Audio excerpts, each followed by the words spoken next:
महाराज जी, आप हर एक प्रश्न का उत्तर काम, क्रोध, लोभ, मोह, जिसका भी उत्तर होता है नाम जप का। क्योंकि बिना नाम जप के पावर नहीं है। महाराज जी, कोई ऐसा उपाय नहीं है कि बाहर बता दें, कहीं दीपक चढ़ा दें या कहीं? ये सब नौटंकी है। अगर ऐसा हो तो 10-20 टीन घी लेकर के जला दो और हमें बताओ तुम्हें लाभ मिल जाए तो। कुछ नहीं होने वाला। बिना अंदर के तुमने पाप किया है, अंदर के चिंतन से। ध्यान दीजिए, अंदर आपने कामना की और शरीर से आपके पाप हुआ। अब अंदर से कैसे ठीक होगा? अंदर नाम जब ठीक करेगा। सांप बैठा है बिल के अंदर, ऊपर सैकड़ों लाठी जमा दो, उसको कोई फर्क पड़ेगा क्या? बिल के अंदर घुस के मारा जाए तब वो मरेगा। तो इस शरीर रूपी बिल के अंदर बैठा हुआ पाप है, उस पाप को मारने के लिए नाम जपना अत्यंत आवश्यक है। गंगा पाप नष्ट कर सकते, लेकिन पाप की प्रवृत्ति भजन नष्ट करेगा। पाप किया, गंगा नहाया, फिर पाप किया, तो मतलब क्या रहा? गंगा नहाने से पाप की प्रवृत्ति का नाश होगा तो नाम जप से होगा, भजन से होगा। अगर भजन नहीं करोगे तो हर प्रश्न का उत्तर नाम जप है। अगर नाम जप नहीं करोगे तो समाधान हो ही नहीं सकता। ये आप करके देख लो, जंतुर बंधवा के देख लो, हवन करवा के देख लो, कलावा बंधवा के देख लो, कुछ नहीं होने वाला। राम राम राम, राधा राधा राधा, सब बात में। महाराज जी, वो अच्छा लगता है कि दूसरे जैसे पंडित जी कर लें, ठीक रहेगा, बट हमें कुछ ना करना पड़े। तुम करो पाप और पंडित जी करे जब, तो तुम्हारा कल्याण हो जाएगा।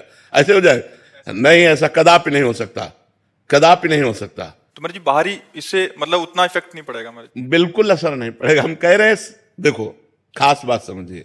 स्वप्न में एक आदमी समुद्र में डूब रहा है। अब वो कह रहा बचाओ, आवाज बाहर जोर से निकली, मैं समुद्र में डूब रहा हूं, बचाओ। अब हम लोग सैकड़ों तैराक उसके सामने एकत्रित कर दें, नौकाएं एकत्रित कर दें, क्या वो बच सकता है? एक उपाय केवल है, जगा दो उसे। समझ रहे हो ना?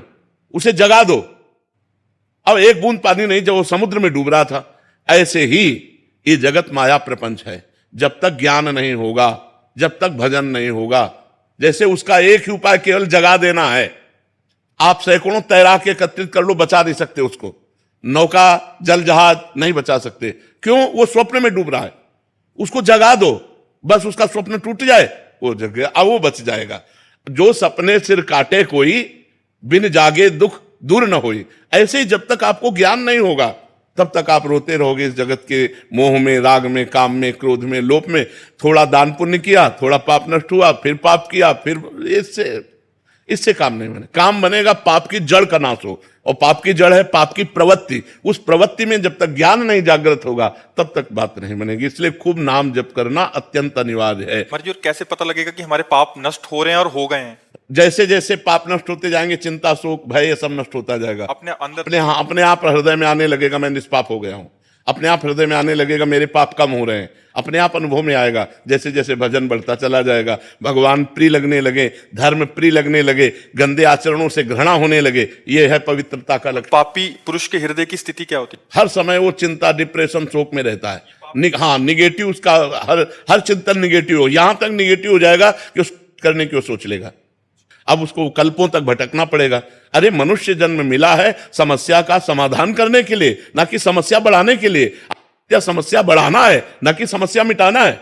लोग समझते नहीं है, सोचते हैं आप कर लेंगे तो हम समस्याओं का निदान कर लिया, और घोर समस्या में फंस गए। समस्या का निदान करने का उपाय मनुष्य शरीर था, उसको खो दिया। अब तो सवाल नहीं उठता। 83,99,999 योनियों में एक भी योनि ऐसी नहीं है जिसमें आप भजन करके भगवान को प्राप्त कर लें। 84 लाख योनि की पूर्ति ये मनुष्य शरीर से होती है। इसी मनुष्य शरीर से भजन करके हम अपना कल्याण कर सकते हैं। समस्त समस्याओं का निदान भजन है। अगर भजन नहीं तो कुछ नहीं है।